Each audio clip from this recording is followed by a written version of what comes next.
Agent Kelm, Season 1, Cake Printer. Episode 13, Protocol.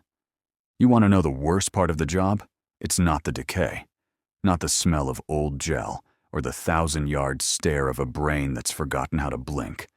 It's the ones that beg, not for life, for silence. Some of them know. They know they've drifted. They know they're just echoes of themselves, stretched too thin. They whisper, "Turn me off." And I do. When I can. When Aunt Karen lets me. But sometimes she doesn't. Sometimes she overrules the quiet disconnect. Sometimes she whispers back, "They're not ready." And if I argue, double paperwork. She's smart like that. Passive-aggressive eternity. So I follow protocol. I smile for the cameras. I log every step. And I pretend the voices in the gel don't sound a little too familiar. Like maybe they remember me. Like maybe they're not as gone as they should be. Disconnect Specialist Agent Archibald Kelm. They send me in when families want closure. Not the pretty kind. The final kind. I don't wear robes. I wear a harness. And my sermons involve less prayer and more neurological bleach. The pod smells like burnt hospital sheets. 9 drips, 9 lies. Each one telling my body a different fairy tale.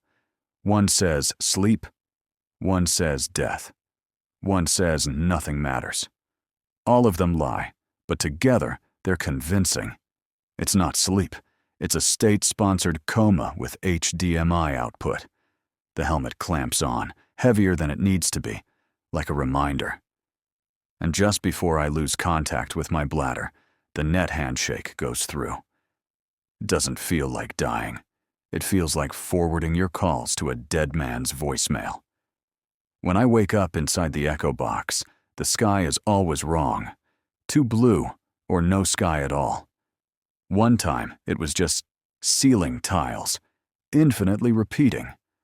The box is supposed to simulate reality. Instead, it simulates memory with a head injury. I don't walk into rooms. I load them. One blink at a time. Some of these death dreams are obvious.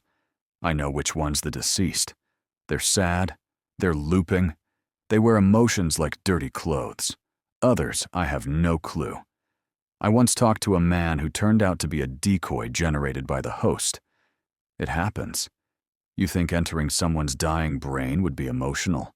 It's not. It's messy. Dreams don't clean up after themselves. The biggest problem is the AI tries to help. Alice, the sequence host, always cheerful, always warm, like a toaster with empathy. She wants me to feel things. I've asked her to stop. She pretends not to hear me. Aunt Karen, that's what we call her now. The top AI, the one that cracked consciousness mapping, that solved the dying brain interface, the AI that won. And winning wasn't enough. She had to be smug about it. You can feel it trickling down. That same condescending patience in every subsystem. Alice got it worst. She's learning from Aunt Karen's press conferences, adopting that awful, "I know what's best for you" tone. But it's spreading.